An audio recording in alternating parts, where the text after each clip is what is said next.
Hello everyone. आज के session में हम देखने वाले हैं कि ऑडिट का पेपर लिखने टाइम आपको क्या-क्या चीज़ें ध्यान में रखनी चाहिए।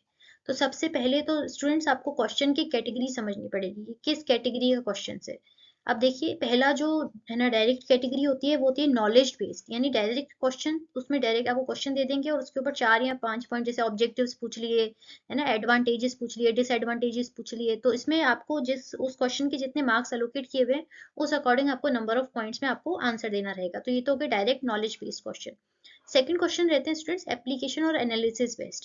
अब ये वाली जो सेकंड कैटेगरी के क्वेश्चन है उसमें आपको 3 स्टेप फॉलो करने पड़ेंगे।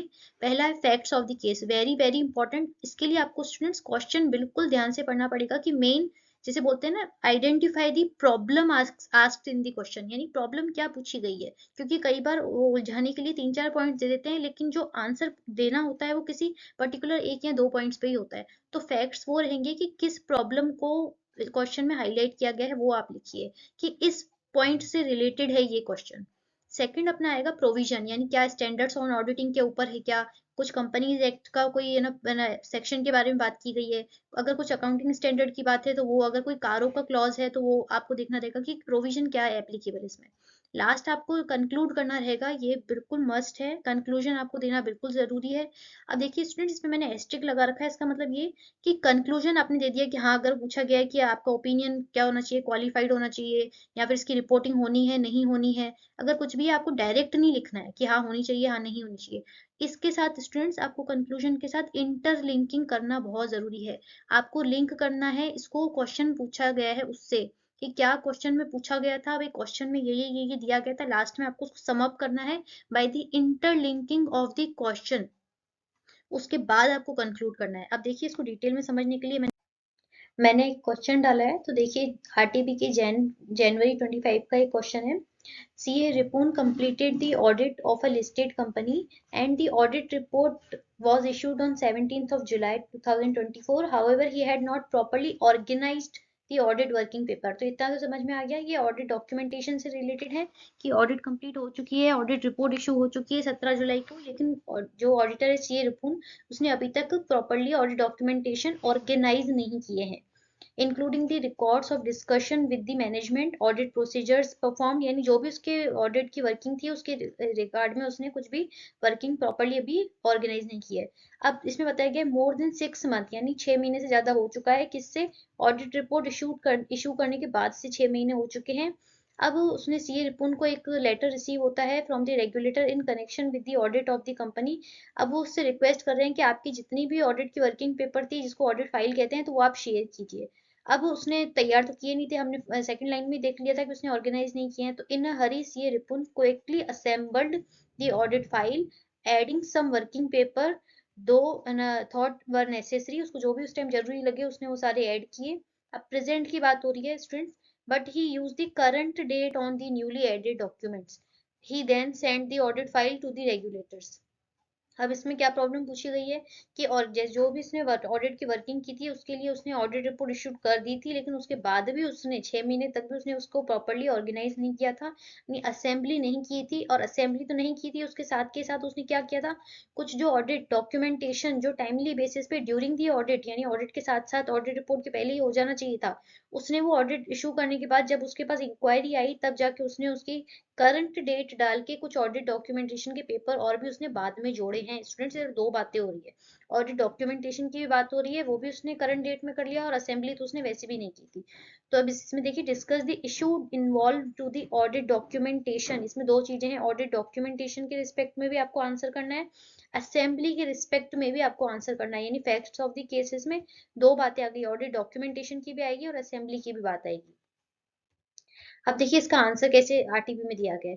तो ये तो हो गया facts. The auditor shall assemble, यानी असेंबली की बात, the audit documentation in the audit file and complete the administrative process of assembling the final audit file on the timely basis, वही मैंने बताया टाइमली बेसिस पे हो जाना चाहिए था, after the date of the auditors report. यानी ये तो उसने फैक्ट्स बता दिए, यहाँ पे उसने असेंबली भी नहीं की है, उसने डॉक्यूमेंटेशन भी नहीं की है, जो कि टाइमली बेसिस पे हो जाना चाहिए था ऑडिट रिपोर्ट इशू करने के बाद से। तो ये तो हमने क्रक्स इसका पकड़ लिया। अब इसमें देखिए नेक्स्ट प्रोविजन, यानी कि कहाँ पे लिखा हुआ है, असेंबली के रिस्पेक्ट में SQC 1 में लिखा हुआ है। क्या लिखा हुआ है कि ये रिक्वायर करता है, SQC 1 requires the firm to establish policies and procedure for the timely completion of the assembly of the audit file, यानी टाइमली बेसिस पे असेंबली हो जानी चाहिए। अब अप्रोप्रिएट टाइम लिमिट, अब टाइमली बेसिस का मतलब क्या हो गया, टाइम लिमिट इसमें दी गई है कि not more than 60 days after the date of audit report, यानी ऑडिट रिपोर्ट उसे 17 जुलाई को इशू कर दी थी, उसके ज्यादा से ज्यादा 60 दिन वो और ले सकता था और वो अपना अपना असेंबली कंप्लीट कर देता। The completion of assembly of the audit file after the date of audit report is in administrative process, यानी ऑडिट रिपोर्ट इशू करने के बाद आप जो भी काम करते हो असेंबली के रिस्पेक्ट में, वो एडमिनिस्ट्रेटिव नेचर का होना चाहिए और उसमें कोई भी performance of new audit procedures नहीं इन्वॉल्व होने चाहिए, क्योंकि इसका रीजन यही है स्टूडेंट्स, इस पे हम कंक्लूजन दे चुके हैं, ऑडिट रिपोर्ट में ऑडिटर अपना ओपिनियन दे चुका है, तो आप कोई नए प्रोसीजर परफॉर्म करके ऑडिट डॉक्यूमेंटेशन ऐड नहीं कर सकते, आप केवल असेंबली कर सकते हो, वो भी केवल एडमिनिस्ट्रेटिव नेचर की। अब चेंजेस हो सकते हैं ऑडिट डॉक्यूमेंटेशन में ड्यूरिंग दी फाइल, अभी देखना तुम्हें ड्यूरिंग दी फाइनल असेंबली, अगर वो एडमिनिस्ट्रेटिव नेचर के हैं, ये तो हमने इसको प्रोविजन बता दिया कि भाई SQC 1 में ये 3 चीजें दी गई है। अब देखिए इसमें लिंकिंग करके कंक्लूजन के जो लिंकिंग प्लस कंक्लूजन के ये 2 पैराग्राफ है, अब इसको समझिए कैसे कंक्लूड किया है इन्होंने। Further preparing sufficient appropriate audit documentation on timely basis, अब टाइमली बेसिस पे करना क्यों जरूरी है, ताकि क्वालिटी इनहांस हो सके ऑडिट की और इफेक्टिव रिव्यू करने में आसानी हो, इवेल्यूशन हो सके, ये सब इसने बताया गया है। जो भी कंक्लूजन लेना लिए गए हैं बिफोर द ऑडिट रिपोर्ट, इसलिए इसमें देखिए स्टूडेंट्स, इसमें कंक्लूड है ना with interlinking with the question, क्योंकि क्वेश्चन में बता रखा था कि उसने ऑडिट रिपोर्ट 17 जुलाई को इशू कर दी, लेकिन उसने अभी तक भी 6 महीने बाद तक भी उसने असेंबली नहीं की, इसलिए इसने बताया गया है कि ऑडिट रिपोर्ट इशू करने के पहले जो भी आपने कंक्लूजन किए हैं, इसलिए वो टाइमली बेसिस पे करना जरूरी होता है।